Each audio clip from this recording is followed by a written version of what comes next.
Good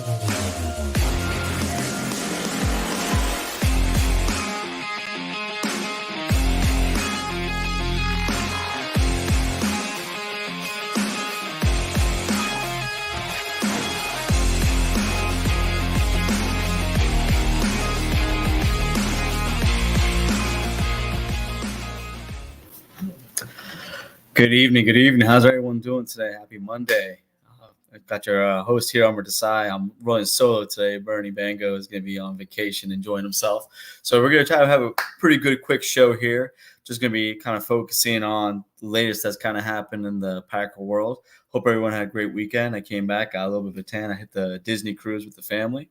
So I got my little vacation on, and now I'm back to hit the ground. And unfortunately, I couldn't keep up with a lot of the stuff on the boat when it comes to the rookie minicamp. I was able to kind of catch a couple of things. We got to see Matt LaFleur speak with everyone today, and definitely got to, not today, sorry, last week, and was able to kind of get his idea about just where he sees this rookie class. And I do love the fact that Green Bay has shown time and time again that, some dudes do get some kind of preferential treatment when it comes to the round they were drafted. But at the end of the day, though, a lot of UDFAs and tryout guys get chances to come to Green Bay and actually carve out a pretty nice career. We also heard recently from today from Stenovich and Halfley about just where they're seeing these rookies and how they're, taken to the first couple of days of being a Green Bay Packer, kind of where they're seeing them from just a physical standpoint when it comes to just, kind of like how they walk off the bus. They're not doing very much workouts. They're just, doing a lot of on-air stuff and then a little bit of, practice here and there in pads. But for the most part, just trying to feel them out and get an idea about where they are before they start actually getting into, OTAs, minicamp, training camp, and that's when the fun begins. But I think that just the biggest thing is, we all got probably a little bit of a scare today when we saw that Anthony Johnson was released, and we probably all thought it was the Iowa State defensive back safety, Anthony Johnson Jr. But no, it was the other corner that we had picked up earlier in the offseason who was released, as well as DeAndre Johnson. And I remember his name is Thyrick Pitts, but I call him Thickum Pitts. He's waived injured, probably going to IR if he clears. And then, of course, we were able to sign two new receivers, Julian Hicks and Dimitri Staley. Dimitri Staley had a really, really good rookie minicamp tryout. I had a lot of one-handed catches and was actually shouted out by Matt LaFleur. I thought it was pretty cool to where, you have these guys that come in with a tryout opportunity from schools that, Dimitri played at Iowa State. So it seems that we do kind of get guys from Iowa State. You got Anthony Johnson Jr., you got Alan Lazard, and now you got, and I think, if I recall correctly, our tight end from back in the day. Oh my God, I am losing his name right now. But he also was a player out of Iowa State. And it's just pretty cool to see that we get these guys opportunities to come in and try out and try to see what they can do for us. And, I know I always find draft darlings and people that we bring in for tryouts as a guy that I'll latch on to and kind of hope to make the team and make some kind of contributions. Raven Green was a really big one of mine from back in the day. And kind of really looking forward to seeing who I could put my kind of like my stamp on. I'm looking probably going to be Donovan Jennings, the guard. Man, he just looks like he should have been drafted and he wasn't. I think, Ross Uglum said it best when he said that, he was our like 8th round pick if they had 8th rounds. Right. So, if you guys have any comments or any questions, please put them in the chat. What I did enjoy was hearing from Stenovich and just kind of see where, if you compare where we were from this year to last year and how really it's night and day is what he said. And because, last year there was so much install that they had to do, so many young players, so many first-year players, rookies, as well as second-year guys that had to get acclimated to the offense that they're trying to install, to include Jordan, who's his first year starting. He's been with the team at that point 3-4 years, but the truth was that he's never started, and so there's a lot of stuff that had to go through a lot of bumps in the road to, that's why we started out 2-5 in the beginning of the year, and then we started really hitting our stride during that Pittsburgh game. And I feel like this year we're going to see what we've normally seen when it comes to our team, is that our offense is going to be pretty fly high, and we're going to see the defense take its time. Jeff Halfley spoke today, and I just, 4 years ago when Joe Barry was speaking, I think a lot of us were like, we all knew what he was about. We knew his resume. We knew what we kind of had unfortunate expectations about him not being a real good DC. And then when he spoke, he was very contrite and very like remorseful and like just understanding. And, he talked about how he had the scars on his sleeves from all the terrible defenses that he coached and that he learned from them. And unfortunately, as the more we saw him coach, we learned that he didn't learn from them. And I'm really, really looking forward to just hearing Halfley talking about he leaves every meeting with his guys telling them, get after the quarterback. I need you to attack. I need you to read and react. You guys need to be flying high, need to be flying fast. There's so many things that he broke down in a 17-minute presser today. If you haven't checked out, please do. Because I'm just going to give a brief summary, but you got to hear from the man himself. I mean, the truth is like he is talking about learning the fundamentals and the basics when it comes to not just where your hands go, but where your eyes need to be, where you need to be looking. And I just really look forward to the teaching aspect of what he's going to be providing to the guys. And I love the fact that he was extremely elusive and praising of a lot of guys like Jair Alexander and talking about how, the way he's attacked this offseason and the way he's attacking as he's come in and being a leader and how he has really high hopes for Xavier McKinney, who, we dropped a boatload of money on him, but he feels like he can do everything that he needs him to do. And, talked up TJ Slayton. He talked up, both the linebackers, Hopper, as well as Edgerrin Cooper. And, both are 230-pound linebackers. And there's a lot of weight, height, and draft pedigree comparisons to them two, as well as, Fred Warner and, Dre Greenlaw. So, I mean, that's the dream, right? That's the kind of thing that we're looking forward to. And we cannot forget about the fact that we still have guys like, we still have Isaiah McDuffie. We still have Eric Wilson. We have Quay Walker. We have so much talent at that position to include a lot of special team. Another special team guy, Christian Welch. That defense is going to be nice. I just love the fact the way Halfley was speaking it from a very teaching aspect. And the thing that I love about the way LaFleur attacks defenses, he doesn't try to do the same thing over and over again. He looks for deficiencies in the team that he's playing against, and he attacks those deficiencies. So kind of like what you would notice sometimes is that they will try to do game plans that are specific to who they're playing. And I wanted that same type of week-to-week differential approach on defense. I think Halfley's going to have that. Like, I don't think Halfley's going to come in with the same game plan every week as he did, as like Joe Barry would just have a very passive, cover 4 cloud, two cover 2 shell bullshit that you would see almost week in and week out. We're not going to see that. I don't feel like with Halfley. I feel like every week he's going to be game playing a little bit different. He's going to have some basics. He even said it where he's talking about we want to get certain things in certain plays down to where they're just automatic, but then we have to really be strict on our fundamentals. We need to be running fast. We need to be aggressive. We need to be physical. They're all like cliche words that you hear from defensive coordinators, but the truth is like I just feel like it's more believable. Maybe it's because I've been scorned by Joe Barry for the last 3.5 years that I'll just take anything at this point that's not Joe Barry, and that's fine with me. I'm perfectly fine with that. And but I just feel like these players, if they have it's been pretty well documented that players had a problem with Joe Barry and they kind of lost confidence in his ability to be a respectable or someone that they believed in as their DC. They said a lot of things on camera in front of the mic, but the things that were said behind the scenes and off the records that a lot of reporters, Jason Woolley and others have reported, those are the true words, because no one's going to really come out and really blast the DC and take opportunity to either get fined or lose their job or get suspended. So I'm really looking forward to seeing I know the offense. I really feel like maybe I'm being a little too optimistic when it comes to offense, being like, hey, you know what? We're going to hit the ground running. We're going to build on what we had last year. And I really do feel that's going to happen. But on defense, I'm really looking forward to seeing what we put out. And, when it comes to all this young talent, we invested heavily in this draft when it comes to our defense. And I feel like, one of the things that I think that this draft did was improve in the areas where True North Packer fan just said it best, where in the areas where we were really deficient. Like if you look at where the offensive line was, yeah, we had eventually got it kind of going, but it was a really patchwork kind of thing going on.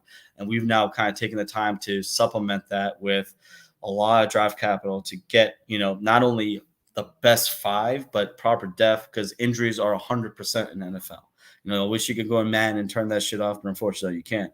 And because of that, you got to be prepared for what can come down the pipe. Getting these offensive linemen, getting Marshawn Lloyd, and having him as possibly a second or third running back because there's no guarantee Dylan's going to make the team because his contract is set up in a way to where they could cut him and he doesn't make the team. And Josh Jacobs was literally the rushing king 2 years ago, and he dealt with a lot of injuries last year, and his season ended on IR because of injuries. So, you have to prepare for any contingency. And of course, there's Emmanuel Wilson there as well, too.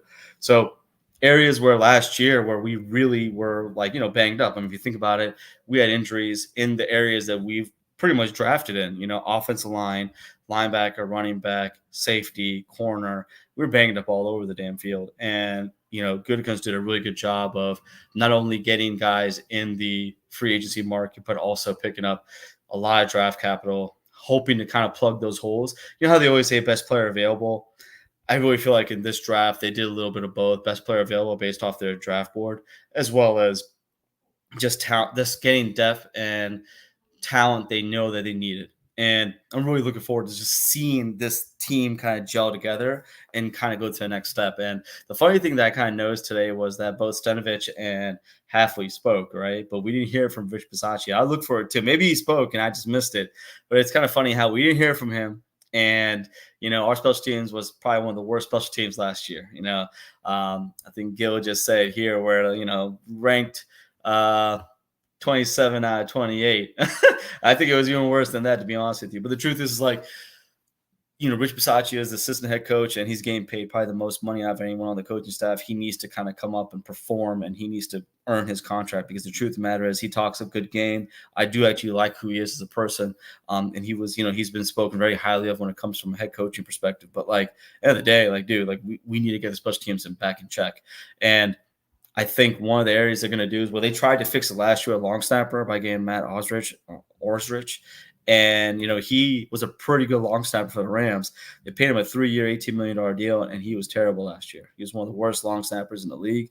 We went ahead and got the number one long snapper in the draft class based on Dane Brugler's The Beast, as well as just on production alone, Peter Loden out of Wisconsin. So I'm hoping that more than likely, he's probably going to win that job. He'll be a cheaper replacement in comparison to Matt, they paid a pretty good contract to. And B, he'll give an opportunity to really maybe hopefully once you get a long snapper, especially one that young, and he does the job, that's a 15, 20, that's almost a 15 to 18 year position right there. You lock that in, you're good to go. And truth be told, we really need to get our special teams. I mean, I'm not asking for any miracle work. I'm not asking for the number one special teams in the league. That'd be great, but that's probably not going to happen. I really want to see us just to get to middle of the pack. I mean, it's sad that like in 2014 when we lost to Seattle Seahawks because of so many gaffes on special teams, Sean Solcombe was still coaching a 17th ranked special teams, even though there was just fuck up after fuck up on an extra point, on a offsides kick. I mean, just onside kick. There's so much shit, right? But he still coached a pretty good special teams. And unfortunately, not to relive the past, but Chad Morton, who was one of our assistant special teams coaches, he got hired by the Seattle Seahawks, and he knew some tendencies of ours that they used against us. Hence why they were able to score on that 2-point conversion from John Ryan when he threw it in, because he knew that Brad Jones was going to crash hard and not take the fake. So just stupid shit like that, where I'm hoping that, we can really kind of just tighten that up, because I feel like on offense, I mean, we've seen the stats, a lot of things that Warren Sharp has been pointing out where our offense was very efficient last year. I mean, Jordan closed out as one of the best, if not the best quarterback in the league in the last 9 weeks of the year. I know we've seen a lot of this, I don't know if it's propaganda. I don't know if it's just shitty taste, but Michelle, I'm going to kill her last name, Mega Ghost. I'm saying it completely wrong. She's actually gives really good football content, fantasy wise and real football too, right? But her take on saying Purdy is better than Love, statistically, you might say that after last year, but I mean, anyone that's watching this knows for a fact that if you had a choice between Jordan Love and Brock Purdy, you're going to go Jordan Love, probably 10 out of 10. And that's just proven on what he did with what he had in front of him in comparison to what Purdy does. And I put it on Twitter over the weekend, but I'm just going to just say it here real quick. You put Brock Purdy in Green Bay, he's not producing like he did in San Fran with our talent. Not saying that our talent is bad, but you're talking about all pro talent through Debo and Ayuk and Kittle and CMC, and then having pretty much a top 5, top 3 defense. I mean, he really had the perfect situation to be able to excel these last 2 years. You take Love and put him on that Niners team, they probably win 2 Super Bowls, hands down. I have no doubt in my mind. And I think I'm just really looking forward to seeing the contract that Jordan signs, because now that we're here in May, he has an opportunity to actually sign a new contract. And on top of that too, just to see him still prove the naysayers wrong. There's still people out there that don't believe in him. There's still people that throw out that shit. Well, it's only been 8 games. It's only been 9 games. How, blah, blah, blah. It's like, it's this caveat that's put out there. You know what? Like, when Aaron Rodgers got his contract extension, same thing. Like, he only had 1 season up under him before he actually got his contract extension. I don't even think he had a full season at that time. And they decided when they had a losing season. And I think Corey Jorrell, when he joined the Cheesehead TV and Aaron Nagler, he said it easily, where if you think about it, Aaron Rodgers, when he signed his extension, didn't have anywhere the numbers that Jordan Love did when he's about to sign his. And Jordan actually got a playoff win too in his first year starting. So I'm really looking forward to seeing what kind of contract that he says. He's probably going to be a market resetting contract. And hey, more power to him, man. At the end of the day, the cap is going to keep going up. And if you look at the way Gutekunst has set up this team, you always see it where like a quarterback will take up 19 to 20% of salary cap, and then you can't pay anybody else, right? But the way he's drafted and the way he's constructed this team, especially on offense, he can invest all that money in a quarterback. He doesn't have to worry about paying any of these receivers, tight ends, or offensive linemen for at least a couple of years. And he's able to at least capitalize on that window that they always talk about when quarterbacks on a rookie contract. He actually flipped it. Instead of doing on a quarterback on a rookie contract, he's doing on literally almost every single offensive player is on a rookie contract, minus Josh Jacobs, and probably Zach Tom will be one of the guys that gets paid first. But yeah, he did it a little bit different. But at the end of the day, though, we're not going to be as hurt as you would have been, where you're paying your number one receiver $25-30 million a year. You're paying a tight end probably $20 million a year. You're paying a left tackle anywhere between 25 to 35 a year if he's a damn good left tackle. The way he constructed, he did it in reverse. He kind of did that shit in the upside down world, and guess what? It's actually working out for us. I'm looking forward to it. True North Packer fan here. Pressure on defense is fine if you have guys to bring the house. If not, it gets ugly real quick. You're right. I think that what we should always think back is we can't use anything from the last 3.5 years as a barometer to determine what this defense can do with the players that were in it last year. When it comes to the aggressive and the passive nature of the defense, last year they were mostly passive, and that's why you would see people slow to react. And then when they were aggressive, 9 times out of 10 it bit them in the ass because they didn't do it enough to where they didn't know how to really close out on things. I mean, a prime example is Devondre Campbell has a clear hit on Brock Purdy, and what does he do? He nuts up. He literally can't figure out where to put his feet before his hands and make a tackle, and then Brock Purdy is able to throw an incomplete pass. And sad thing was, it could have been a sack instead of an incomplete pass. And just seeing that time and time again, where the team just played, how Halfley is saying, read and react. In this case, they couldn't read, and then by the time they were able to read it, they were too slow to react. And I don't think you're going to have those kinds of gaps of hesitation when it comes to Halfway's defense. Maybe I'm speaking, maybe I'm just kind of being crazy about it, but I do truly feel that if you go in with an attacking, aggressive nature from the start, from install, from the offseason, and that is what you are pushing in these kids' heads and these young men's heads every single day, that they're never going to have an opportunity to think like, okay, you know what, guys? Yeah, we're gonna play off. We're gonna be safe. We're gonna play prevent. No, you're gonna try to dictate. I like something that Nagler has always said in all his live shows is like, a defense that dictates the offense. That's what the Ravens do. That's what the Niners do. Hell, that's what even the Cincinnati Bengals do. The Chiefs do it. All the top tier defenses, they find a way to make the offense play to them instead of them. Like they find a way to make the defense play such a way where the offense is kind of like almost backtracking a little bit and has their back against the wall instead of like the offense pushing it up on them. And then guess what? You're playing back, you're playing off, you're playing with less confidence. And you're right. If you can't get pressure on the quarterback with 4, 5, 6, then you're going to be in trouble. And last year we saw that a lot where we tried to rush 4 and we didn't have a good job of getting pressure, or we would send a delayed blitz or a manufactured blitz. And guess what? It wouldn't get there in home, or it did, but the person was able to still make a completion because you were playing 5, 10, 15 yards off, giving guys free releases off the line and not really attacking and trying to disrupt them off their route tree. And that's the first thing he said when he got hired is man press, getting in someone's face, gain them off their line, gain them, and the truth of the matter is the kind of cornerbacks that we have. You look at Nixon, you look at Jair, you look at Valentine. These guys are press man corners, plain and simple. That is their bread and butter. Playing them off, playing them in zone, no, that doesn't get the job done. It just doesn't. And I think that we're going to really see, maybe I'm being hopeful, optimistic here as well too, but I think we're going to really see something different in Green Bay that we haven't seen since Don Capers came and introduced the 3-4 defense. Because when he introduced the 3-4 defense, 2009 and 10, that defense was ranked. I think it was ranked it was 5th ranked defense, top defense in 09. It was a number 1 defense in 10, and then in 11. It was like one of the worst defenses yardage wise, but they led the league in takeaways. You know what I'm saying? But even in 12 and 13 and in 15, Capers was there for a while. He did coach some pretty good defenses. Unfortunately, it's like 2010 was the one year where our offense was able to kind of be on the same level as our defense, especially in the playoffs. And I think for all the years that Rodgers was here and even last year with Love, the defense, minus 2014, I want to say. And then maybe in 2020 and 2021, where the defense had their moments, but unfortunately the offense just didn't show up and get the job done. So I'm really looking forward to seeing just a merging of all 3 facets of our team. And special teams is the one that we don't know what we're going to get, but at least on defense, offense, I got some kind of confidence expecting hey, guess what? This could go to the next level.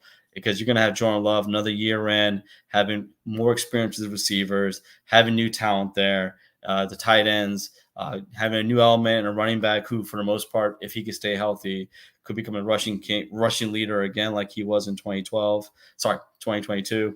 And then, of course, on defense, honestly, there's nothing but the ground up on defense and special teams. You kind of hit rock bottom statistically, maybe not, but just overall week-to-week play, you just had no confidence in those areas.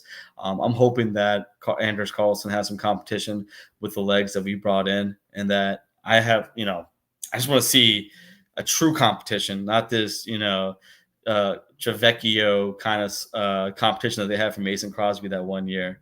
I want to see a true competition between him, between Joseph, Pulaski, and also McNulty out of Buffalo. I want to see a real true competition and see who can come out on top because end of the day, every single position, even obviously not quarterback, and we know Jordan's him, but everybody else, man, it's a competition. You got to earn your job. End of the day, it don't matter if you're a first round or a UDFA. You have an opportunity to be a starter, and then if you had Joe Barry, a starter in waiting. And so the truth is, you got to be able to step up and do what needs to be done to help actually support this team. So I'm really looking forward to seeing kind of where we go from here. Biggest things that I noticed from minicamp, looking back at some of the videos that we've seen time and time again here since I want to say Thursday and Friday. It was pretty cool to see Marshawn Lloyd. I called him thick. He is thick for a boy that's 5'8", 5'9", 220 pounds. He moves extremely well. Of course, not pads. It's not against any defense. But the truth is, he has that burst that for a guy his size to have that kind of burst. He led college football with a 7.1 yard average in rushing. That's insane. And yeah, he was the USC, but he has a lot of experience at the SEC too when he played at South Carolina, which is good. I'm a real big proponent about who folks play, where they play, the competition, the type of competition they're playing against, and end of the day, you can't just have one running back, even though Stenovich did say that, Josh Jacobs is an all-down back, which I love because much as we all love Aaron Jones, that I am not one to disparage him by any means. But the truth matters that when it came to him being in there down in and down out, it just was his body just couldn't keep it up. And because of that, he would come out on third downs. He would have to come out for breathers. Hell, they even said that in that Niners game after he had that long run, they didn't know if he'd be able to play the next week because his hamstring went out again. So, like, the truth of the matter is that you having a guy like Josh Jacobs who's dealt with a lot of injuries, but he's played through them and he's played well. Unless it's something that was like kind of like almost like a torn quad. Basically, any other kind of ailment he's had, he's kind of played through it and he's played exceptionally well. And I'm looking forward to seeing what he can do with us with actually a quarterback that will keep defenses honest and not stack the box. And then I want to say probably a better offensive line than what he was dealing with in Vegas.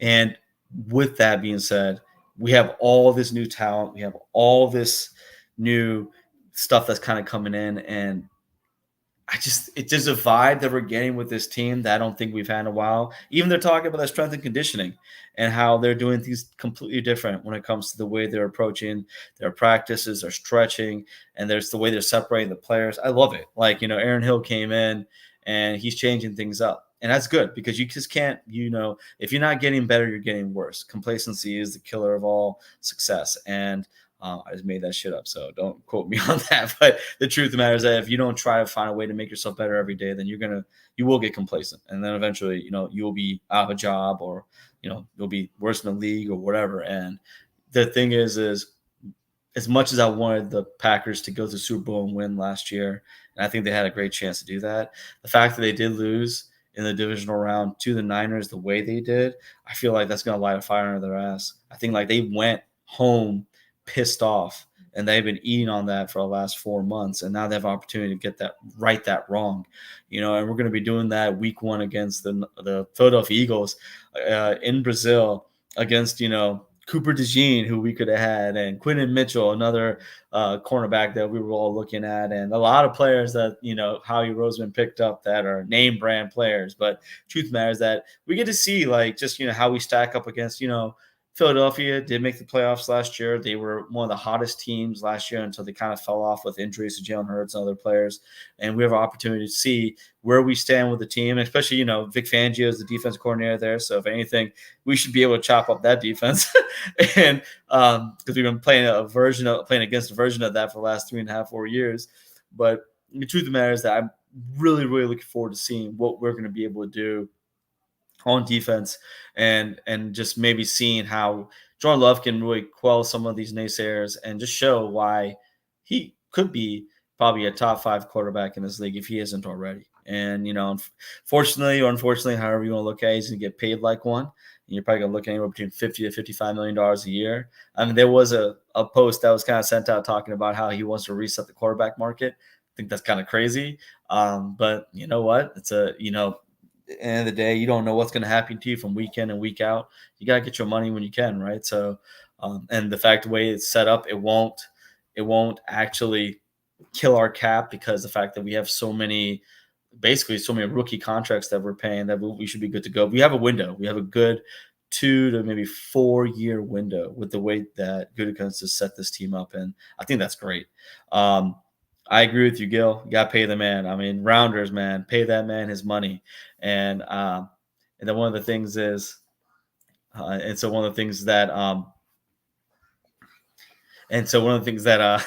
my daughter's up in here.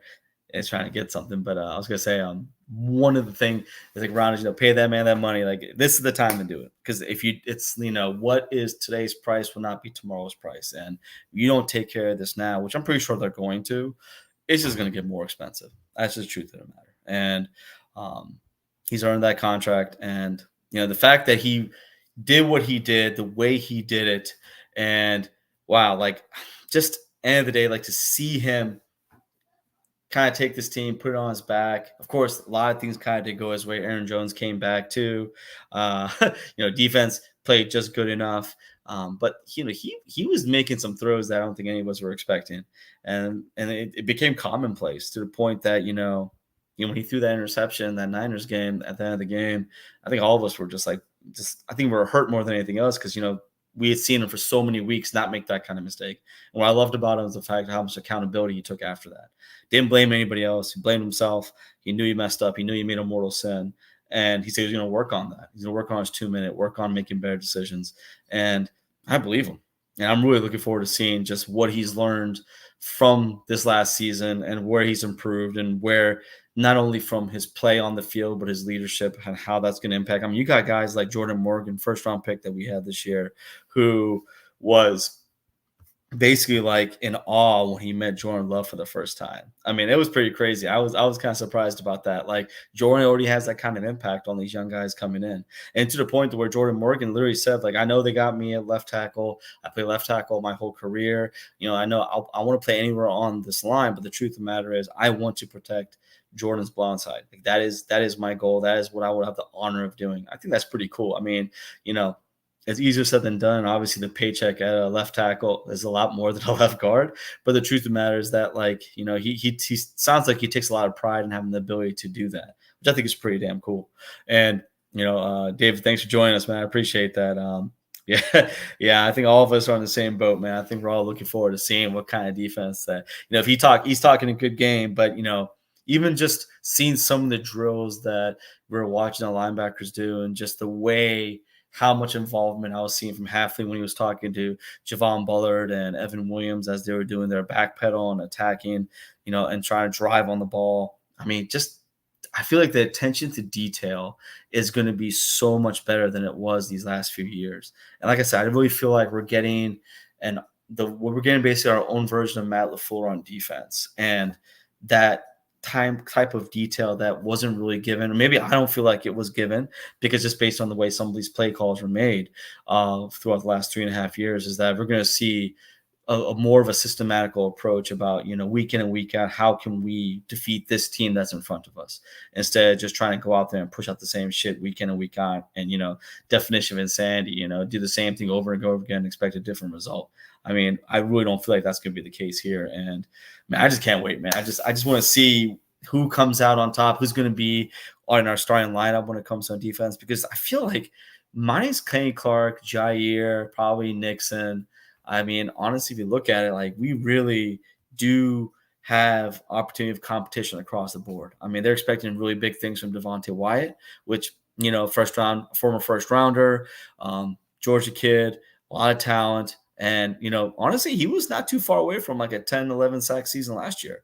And so we have opportunities kind of seeing like where he can possibly finish some of those plays to where he is one of the leading sack leaders on our defensive line. And of course, you can't forget about Kenny Clark. I think a lot of people have said already, and I agree with this, that the fact that we didn't draft any defensive tackles, we did have some come in as some UDFAs and some tryout players, but we didn't actually draft any pedigree, you know, defensive tackle. You know, we didn't draft Christian Lloyd out of UNI, you know, Northern Iowa. We didn't, you know, get Byron Murphy or Tavondre Sweat or, you know, Logan Lee. We didn't get any of those guys, right? So I really do feel like Kenny Clark's going to get that rare third contract, which, you know what, Hall of Fame players deserve that.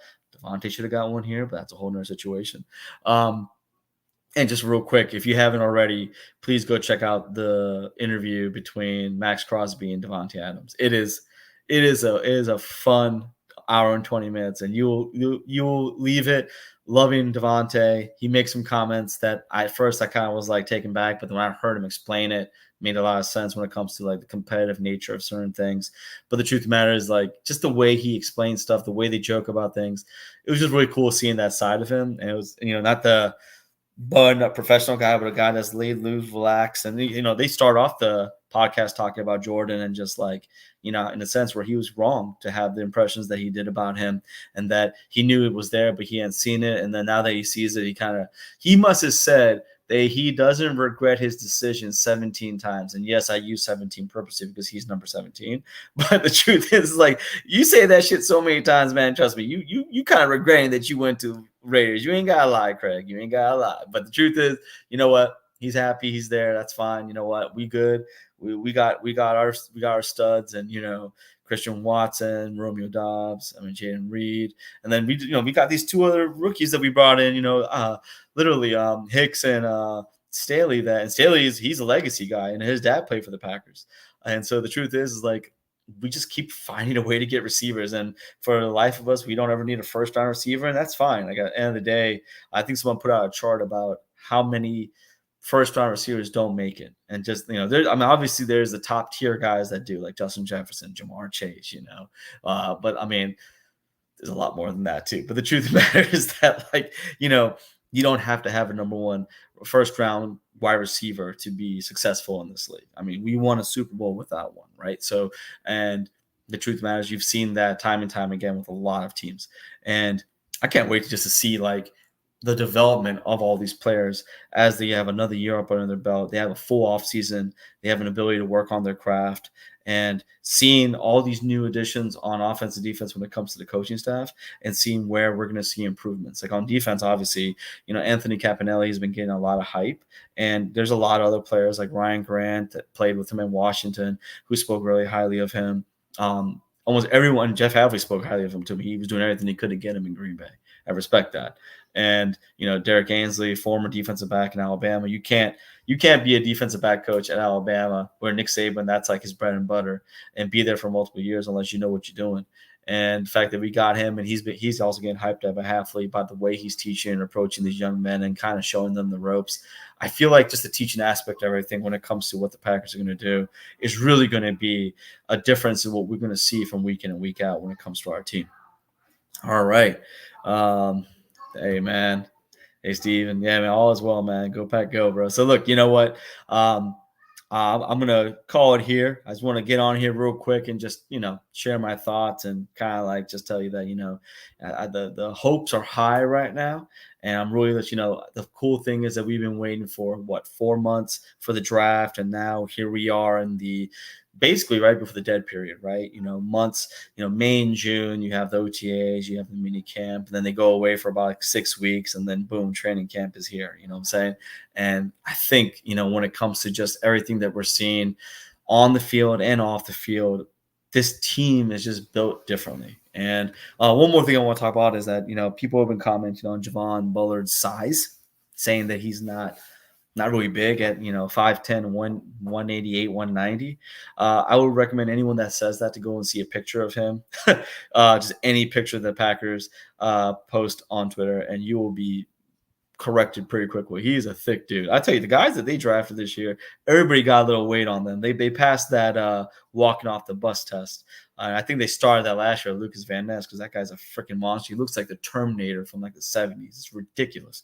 And here we got just not only these guys look great when they come off the bus, and Halfley could not stop talking about how he thought Edgerrin Cooper and Hopper were looking thick. Pause. And he couldn't talk about how good looking these guys were. I'm like, all right, man, chill out, relax. All right, yeah, they look good. They look good. But the truth is like they fit the role, they look the role, and they have the game tip to back it up that they actually are great football players. And with the right coaching, any football player, good, bad, average, whatever, could be a great one as long as they're willing to put the work in, as well as the coach. You got the right coach staff kind of guiding them in the right direction. And I think guys like Kalen King, 7th round pick, who was considered a 1st round pick before the season started last year. That could be the steal of the draft, just like we have a Carrington Valentine last year. And man, I just can't wait, man. I'm really looking forward to just kind of seeing, where we go from here. If you guys have any comments or any questions, please push them in the comments here. And if not, I'm gonna call it a night. And as my man Bernie Bango would say, to be in respect for everyone's time. And my last words really are going to be primarily just focusing on the fact that we should really just really like take every day for what it is, and enjoy this ride. Because truth be told, if you were to look at our team this time last year, we had no idea what we had on offense. We knew what we had on defense, and we didn't like it. And, we had a new draft class that came in with a lot of guys. There were a lot of unknowns. Again, we thought that were reaches and that we didn't get the guys we wanted. Like, we didn't get Brian Branch, and we didn't get Jackson Smith and Jigba. And then, we didn't know what we were going to expect. And the season started kind of a roller coaster, right? But then at the end of it, hell, we're literally 2 games out from the Super Bowl. So, you never know from year in and year out what you're going to get. But you know, I'm a diehard Packers fan, and I know all of us are here too. So I'm looking forward to seeing what they do. And that's all I got, man. Go Pack, go, and have a great one. Take care.